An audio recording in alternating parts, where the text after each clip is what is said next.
अरे deferred tax क्या होता है? डिफर्ड टैक्स सिंपली हमारे अकाउंटेंट के हिसाब से जो प्रॉफिट आ रहा है और हमारी निर्मला ताई के हिसाब से जो प्रॉफिट आ रहा है, ये दोनों प्रॉफिट अलग होते हैं। तो उस पे जो टैक्स आएगा वो भी अलग होगा। अब इन दोनों टैक्स को रिकंसाइल करने के लिए डिफर्ड टैक्स का कंसेप्ट आया। हमारे इस एग्जाम्पल में हमारे हिसाब से जो टैक्स एक्सपेंस आ रहा है वो आ रहा है 16 का, लेकिन निर्मला ताई के हिसाब से आ रहा है टैक्स एक्सपेंस 15 का।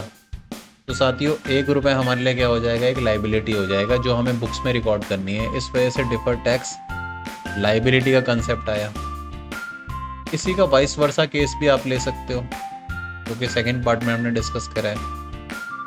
यहाँ पे निर्मला ताई के हिसाब से प्रॉफिट ज़्यादा आ रहा है और हमारे अकाउंटेंट के हिसाब से प्रॉफिट कम आ रहा है।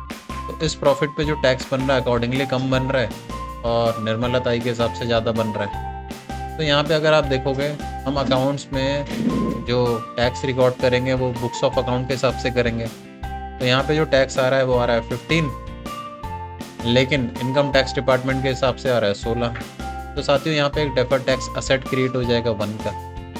यही है आपका deferred tax asset, deferred tax liability.